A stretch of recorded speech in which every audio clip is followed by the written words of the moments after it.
Welcome to my economics classes. आज हम पढ़ेंगे आगम की धारणा, कॉन्सेप्ट ऑफ रेवेन्यू।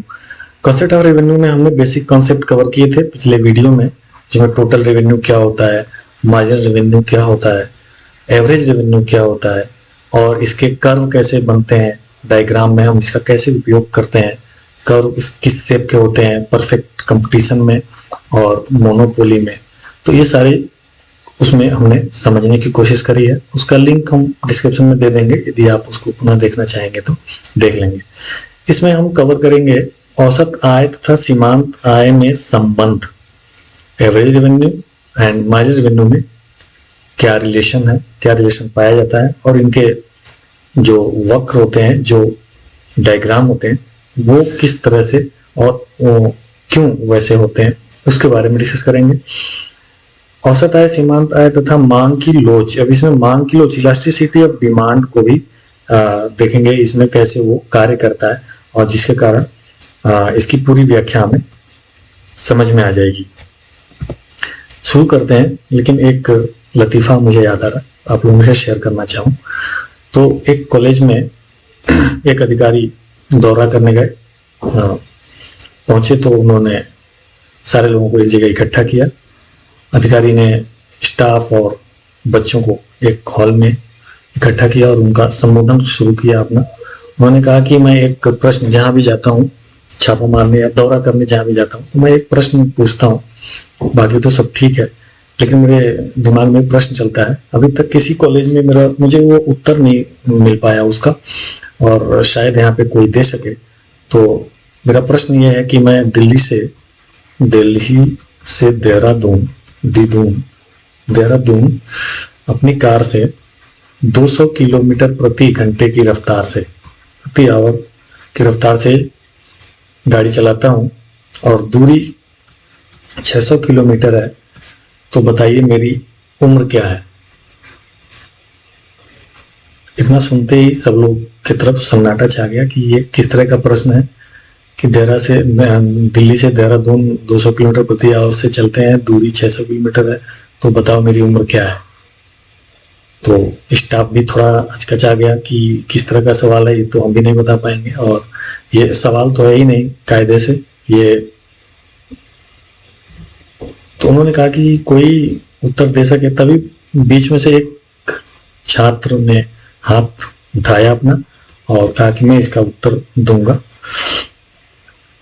तो सभी टीचर, स्टाफ लोग घबराए कि ये क्या बोलेगा। तो उसे बुलाया गया मंच पे। उसने, अधिकारी ने कहा कि बताओ क्या है आंसर। उसने कहा कि आपका एज 44 वर्ष है। अधिकारी तो बड़ा खुश हो गया। उसने कहा कि हाउ ब्रिलियंट यू, तुमने कैसे पता किया, ये तो किसी ने नहीं बता पाया था। उस लड़के ने कहा कि मेरा एक छोटा भाई है और उसकी उम्र 22 वर्ष है और वो आधा पागल है। तो बाकी आप लोग समझ जाएंगे। नेक्स्ट शुरू करते हैं। औसत आय तथा सीमांत आय में संबंध हमें देखना है। Relationship between AR and MR, okay, average revenue and marginal revenue. पूर्ण प्रतियोगिता में और मोनोपोली में किस तरह से इसका शेप होगा और किस तरह से ये वर्क करेगा, उसको हम यहाँ समझने की कोशिश करेंगे। पूर्ण प्रतियोगिता की स्थिति में औसत आय और एक क्षैतिज वक्र, यानी कि एक आधार अक्ष के समानांतर एक लाइन होता है। औसत आय सीमांत आय जैसा चित्र में स्पष्ट है वैसा होता है, और इसको देखते हैं चित्र में। तो चित्र में जैसा कि दिखाया गया है, एवरेज रेवेन्यू जो लाइन है ये एक्स एक्सिस के समानांतर है, ये वाई एक्सिस है जिसपे मूल्य दिखाया गया है प्राइस, और प्राइस ओपी, प्राइस कितना है, ओपी के बराबर है। इस पे वस्तु की मात्रा को दिखाया गया है। यदि वस्तु की 2 इकाई बेचनी हो, 3 इकाई बेचनी हो, 4 इकाई बेचनी हो, सबके लिए कीमत एक बराबर होगा। तो पूर्ण प्रतियोगिता में जैसा कि हमने अभी पिछले वीडियो में देखा है, जब हम आगम के अवधारणा को पढ़ रहे थे तो उसमें हमने देखा कि पूर्ण प्रतियोगिता में कीमत स्थिर होती है। प्राइस क्या होता है? प्राइस कांस्टेंट होता है, उसमें कोई परिवर्तन नहीं होता है पूर्ण प्रतियोगिता में, परफेक्ट कंपटीशन में, क्योंकि इंडस्ट्री प्राइस डिसाइड करती है और इंडस्ट्री जो प्राइस डिसाइड कर देती है वही प्राइस पे सारे फर्म अपने वस्तुओं को बेचते हैं। पूर्ण प्रतियोगिता में बहुत ज्यादा क्रेता और विक्रेताओं की संख्या होती है, एक ही वस्तु के बहुत ज्यादा विक्रेता होते हैं, इसलिए कोई भी प्राइस को ऊपर नीचे नहीं करता है, क्योंकि पहले से ही प्राइस अपने न्यूनतम पे होती है, उससे कम प्राइस करने पे उन्हें लॉस होगा और इंडस्ट्री बंद हो जाएगी। तो पहले न्यूनतम प्राइस पे होता है। प्राइस को यदि बढ़ाता भी है तो कोई उस वस्तु को उससे कोई वस्तु खरीदेगा नहीं, इसलिए कोई भी प्राइस को नहीं बढ़ाता है, कम नहीं कर सकता, क्योंकि उससे कम प्राइस करने पे लॉस होगा सबको। इसलिए पूर्ण प्रतियोगिता में प्राइस अपने मिनिमम स्टेज पे होता है और इससे उपभोक्ताओं को फायदा ही होता है। और ऐसी स्थिति में पूर्ण प्रतियोगिता में कीमत बराबर होता है किसके? AR के, और AR बराबर होता है MR के। ठीक है, तो ये एक उदाहरण से हमने पिछले वीडियो में बताया भी है कि मान लो ये Q है, 1 इकाई, 2 इकाई, 3 इकाई, 4 इकाई। ठीक है, मान लीजिए ये प्राइस है, प्राइस कितने में बेचा जा रहा है? 10 रुपए में सारे इकाइयों को बेचा जा रहा है। टोटल रेवेन्यू क्या होगा? Total revenue Q into price होता है, तो यहाँ 10 हो जाएगा, यहाँ 10 गुना 20 हो जाएगा, यहाँ 20 30 हो जाएगा, 10 33 हो जाएगा, यहाँ 10 चौका 40 हो जाएगा। टोटल रेवेन्यू 4 इकाई पे 40 होगा, 3 इकाई पे 30 होगा। ठीक है, क्योंकि इकाई में हम गुणा कर देंगे प्राइस का तो हमें प्राप्त हो जाएगा। एवरेज रेवेन्यू क्या होगा? एवरेज रेवेन्यू होता है total revenue divided by Q, इकाइयों से भाग देते हैं। टोटल रेवेन्यू ये है, तो इससे जब इकाइयों से भाग देंगे, 1 से भाग देंगे 10 में तो 10 आएगा, 2 से भाग देंगे 20 में तो भी 10 आएगा, 3 से भाग देंगे 30 में तो भी 10 आएगा, और इस प्रकार 40 में भाग देंगे 4 का तो भी 10 आएगा। यानी कि एवरेज रेवेन्यू प्राइस के बराबर ही आएगा सूत्र के अनुसार भी। अब MR होता है प्रत्येक एक इकाई को कितने में बेचा जा रहा है, अगली इकाई को कितने में बेचा जा रहा है।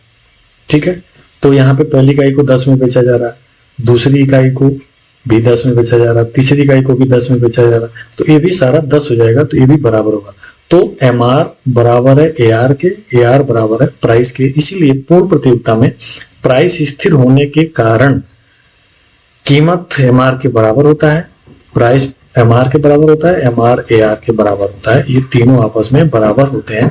और इसी कारण से AR वक्र जो होता है वो एक्स एक्सिस के समानांतर होता है, जो ये दिखाता है कि कितनी भी इकाइयां बेच ली जाए वो कीमत एक ही पे बेची जाएगी। इस कारण से ये सीधी रेखा होंगे, और यही मांग वक्र होता है। AR वक्र ही मांग वक्र को भी दिखाता है, इसलिए पूर्ण प्रतियोगिता में मांग वक्र परफेक्टली इलास्टिक होता है, पूर्ण लोचदार होता है। ठीक है, यानी कि मांग की लोच इनफाइनाइट होती है। ठीक है, तो ये मांग वक्र में MR और AR के बीच संबंध होता है पूर्ण प्रतियोगिता में। ठीक है, नेक्स्ट आगे चलते हैं। अब एकाधिकार में क्या संबंध होगा इनका, इसको देखते हैं। मोनोपोली या अपूर्ण प्रतियोगिता में औसत आय वक्र दाहिनी ओर गिरती हुई एक सीधी रेखा हो तो उससे लंब अक्ष पर खींचे गए लंब को सीमांत आय MR 2 बराबर भागों में बांटेगी, जैसा चित्र में स्पष्ट है। BC equal to CE।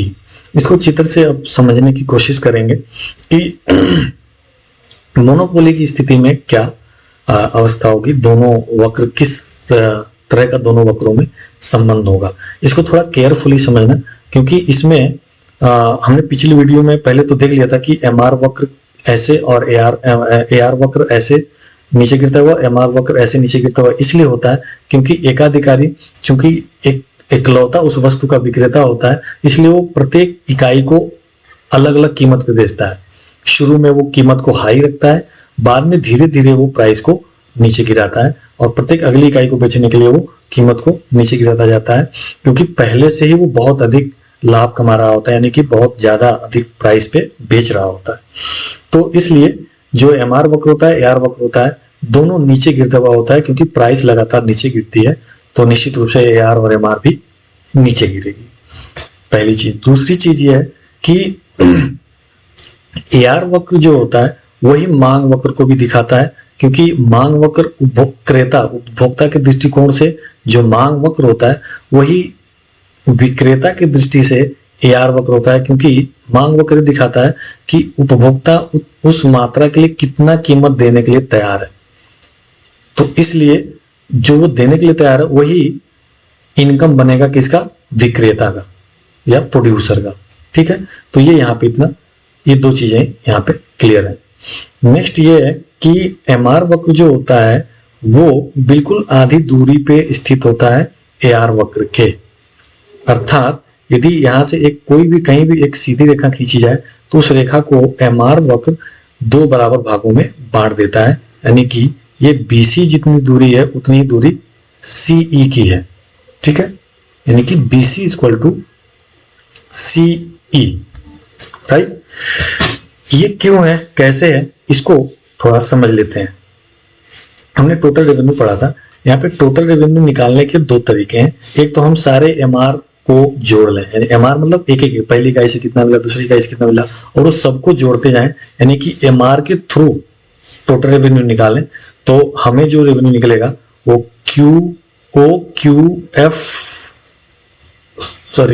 FA, यानी कि OQFA क्या होगा, टोटल रेवेन्यू होगा। दूसरा तरीका है टोटल रेवेन्यू निकालने का कि उत्पादन में गुणा कर दे प्राइस का, तो उतना निकल जाएगा। तो प्राइस कितना है, प्राइस है OB, और गुणा कर दे मात्रा कितनी है OQ, इनका गुणा कर दे तो कितना निकल जाएगा OQEB, ये बराबर हो जाएगा OQEB। ठीक है, मात्रा स्थिर है OQ, और दोनों स्थितियों में बराबर होगा TR, क्योंकि मात्रा स्थिर है। हम 2 तरीके से निकाल रहे हैं, तो दोनों TR तो टोटल रेवेन्यू तो बराबर ही आएगा, अर्थात OQFA बराबर होगा OQEB के। ठीक है, यहां तक समझ में आ गया, ये दोनों आपस में बराबर होंगे, OQFA बराबर होगा OQEB के। ठीक है, अब आगे बढ़ते हैं।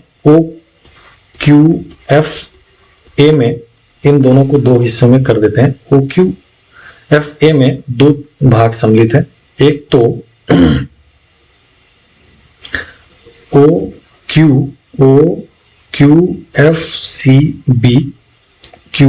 QFCB प्लस BCA,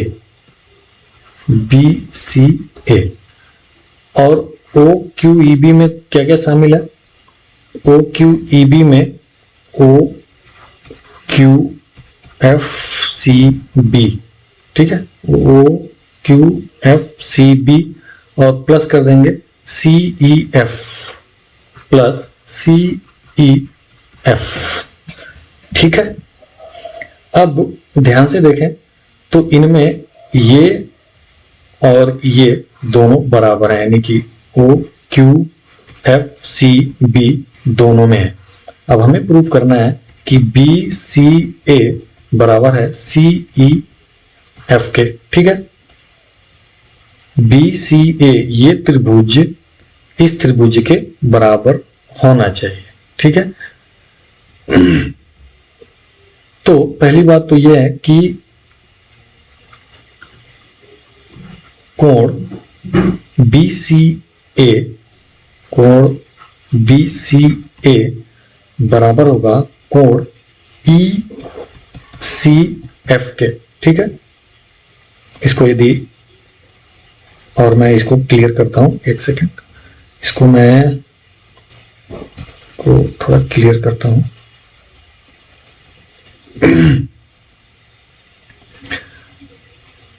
ये कोण इस कोण के बराबर होगा, क्योंकि एक ही रेखा पे, एक सीधी रेखा पे बने गए, एक ही रेखा के द्वारा बने गए कोण है, तो जाहिर सी बात है ये कोण इसके बराबर होगा। इसी को लिखा गया है BCA, थोड़ा वो मैथमेटिक्स आता होगा तो समझ जाएंगे। कोण BCA बराबर होगा कोण BCA बराबर होगा कोण ECF के। ठीक है, ये क्लियर हो गया। अब कोण बी ए सी बराबर होगा कोण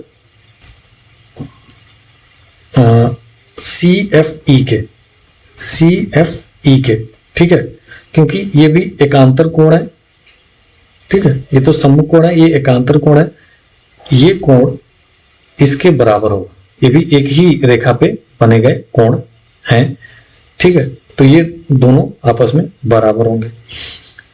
और ऑब्वियसली जब दो कोण आपस में बराबर होंगे तो तीसरा कोण जो बन रहा है ए बी सी, ये बराबर होगा कोण सी ई एफ के, अर्थात ये कोण इस कोण के बराबर ही होगा, क्योंकि एक ही रेखा पे स्थित ये कोण है और ये दोनों रेखाएं एक दूसरे के समानांतर है। तो निश्चित रूप से ये कोण जो कि 90 डिग्री का इस समय सो रहा है, ये दोनों आपस में बराबर ही होंगे। तो इसलिए दोनों त्रिभुज ए बी सी बराबर होगा त्रिभुज ई सी एफ के, ठीक है। और इसी कारण से जो बीसी रेखा है वो बराबर होगी सी ई रेखा के, ठीक है, ये इसके बराबर होगा, ठीक है। तो इसी कारण से हम सिद्ध कर सकते हैं, इसीलिए एम आर जो वक्र है वो किसी भी जगह कोई भी रेखा खींचेंगे ए आर वक्र पे तो वो उसको निश्चित रूप से दो बराबर भागों में बांट देती है, ठीक है। ये इसके बराबर होगा, इतनी दूरी के बराबर होगा, ये बिल्कुल दो बराबर भागों में बांटेंगे, यानी कि ये जितना है उतना ही ये होगा, ये हिस्सा उतना ही ज्यादा होगा, उतना ही होगा जितना कि ये है, ठीक है। तो ये ऐसे जगह से होकर गुजरती है कि वो रेखा को दो बराबर भागों में बांट दे, और इसलिए इसको हम इस प्रकार से खींचते हैं कि ये दो बराबर भागों में बांटती है।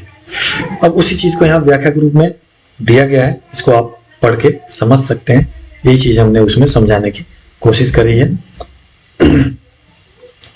ओ क्यू एफ ए यहाँ पे दिया है, ओ क्यू एफ ए बराबर होगा पहले ये सीमांत आयों को जोड़ने के विधि से, और फिर यदि कीमत को मात्रा से गुणा कर देंगे तो ओ क्यू ई बी दो, और ये दोनों बराबर होंगे क्योंकि दोनों टोटल रेवेन्यू को व्यक्त करेंगे। ये दो तरीका है कुल आय को निकालने का, ठीक है। ये दोनों तरीकों से हम उसके कुल आय को निकालेंगे, क्योंकि मात्रा स्थिर है, ओ क्यू पर ही निकाला जा रहा है। तो जो मैंने अभी व्याख्या दिया वो यहाँ पे समझाया गया है, इसको ध्यान से पढ़ करके वीडियो पॉज करके और समझ सकते हैं, तो आपको निश्चित रूप से ये समझ में आ जाएगा। अब इसमें मांग की लोच को इंट्रोड्यूस करते हैं और देखते हैं कि क्या रिजल्ट आता है। औसत आय तथा मांग रेखा में कोई भेद नहीं होता है, क्योंकि क्रेता द्वारा दिया जाने वाला मूल्य ही विक्रेता की आय है। उपभोक्ता की दृष्टि से जो मांग रेखा है वही विक्रेता की दृष्टि से औसत आय रेखा है। मांग की लोच की सूत्र को इस प्रकार हम लिख सकते हैं। मांग की लोच को इस प्रकार बताया जाता है, और इसे आपको याद भी रखना चाहिए कि A R upon A R minus M R, यदि मांग की लोच निकालते हैं तो हमें इसका उपयोग करना होगा, और मांग की लोच आराम से हम निकाल सकते हैं। यदि हमें ए आर और एम आर पता है तो what will be elasticity of demand वो हम ज्ञात कर सकते हैं, निकाल सकते हैं, यदि हमें ए आर और एम आर की जानकारी है तो। इसको सूत्र के रूप में इसका दिखाया गया है। अब उत्पादन के स्तर, उससे संबंधित औसत आय, सीमांत आय तथा मांग की लोच के बीच के संबंध को स्पष्ट करते हैं, ठीक है। उत्पादन का स्तर, इसका स्पष्टीकरण चित्र के आधार पर किया जा सकता है। इस रेखा चित्र में एस टी औसत आय अथवा मांग वक्र है। औसत आय ही मांग वक्र होता है, अभी हमने बताया। ST1 सीमांत आय रेखा है। चित्र से स्पष्ट है कि OQ विक्रय के स्तर पर P बिंदु पर मांग की लोच इकाई है, क्योंकि ST, उसको पहले चित्र को खोल लेते हैं, PT SP, PT बराबर है SP के, ठीक है, PT बराबर है SP के। अच्छा, मांग की लोच, किसी मांग वक्र पर मांग की लोच ज्ञात करने के लिए एक हमने विधि बताई थी, वो ऐसे होता है कि मांग की लोच बराबर मांग वक्र का निचला हिस्सा, लोअर सेगमेंट निचला हिस्सा, अपॉन भाग दे देंगे ऊपरी हिस्सा से, यानी कि अपर सेगमेंट। ठीक है, तो नीचे के हिस्से से भाग दे देंगे ऊपर के हिस्से को, तो हमें पता चल जाएगा क्योंकि ये दोनों बराबर है एसपी बराबर है पीटी के, तो निश्चित रूप से इसका मान जो आएगा वो इकाई के बराबर आएगा, क्योंकि दोनों बराबर है, यानी कि एसपी में भाग दे पीटी का, चूंकि ये बराबर है दोनों के, तो इसका मान निश्चित रूप से 1 आएगा, मान की लोच 1 आएगा। ठीक है, अब विभिन्न बिंदुओं पर इसके मान की लोच को ज्ञात किया गया है। जैसे जैसे हम पी बिंदु के ऊपर जाएंगे, नीचे का भाग ज्यादा होता जाएगा, ऊपर का भाग कम होता जाएगा, और इसलिए जो इलास्टिसिटी ऑफ डिमांड है वो मांग की लोच की जो डेफिनेशन है वो अपर सेगमेंट में भाग दे देंगे लोअर सेगमेंट का। उल्टा इसमें करते हैं, नीचे के हिस्से को से भाग दे देंगे ऊपर के हिस्से में। ठीक है, तो नीचे का हिस्सा ये है पीटी, तो पीटी में भाग देंगे एसपी का। ठीक है, एसपी का, यदि हमें पी बिंदु पर इलास्टिसिटी प्राइस इलास्टिसिटी निकालना है तो वो 1 होगा, क्योंकि पीटी बराबर है एसपी के, ये दोनों आपस में बराबर है, तो इसका मान निश्चित रूप से भाग देंगे तो 1 ही आएगा। ठीक है, अब इसके ऊपर जैसे जैसे जाएंगे, पी बिंदु के ऊपर जाएंगे तो नीचे का हिस्सा ज्यादा होता जाएगा, यानी कि नहीं पीछे वाला पहले वाला जो मैंने बताया वही सही है। अपर सेगमेंट लोअर सेगमेंट में भाग देते हैं अपर सेगमेंट से, लोअर सेगमेंट। एक सेकंड, इसको मैं सुधार कर देता हूं। जो पहले मैंने दिया था वो सही था। ठीक है, लोअर सेगमेंट बटा अपर सेगमेंट। ठीक है, भाग दे देंगे तो ये निकल जाएगा प्राइस इलास्टिसिटी ऑफ डिमांड। तो जैसे से ऊपर जाएंगे नीचे का हिस्सा बढ़ता जाएगा, नीचे का हिस्सा बढ़ता जाएगा, तो निश्चित रूप से प्राइस इलास्टिसिटी ऑफ डिमांड क्या होगा, वो ज्यादा होगा इकाई से, क्योंकि नीचे का हिस्सा बढ़ता जाएगा, ऊपर का हिस्सा घटता जाएगा, तो ये निश्चित रूप से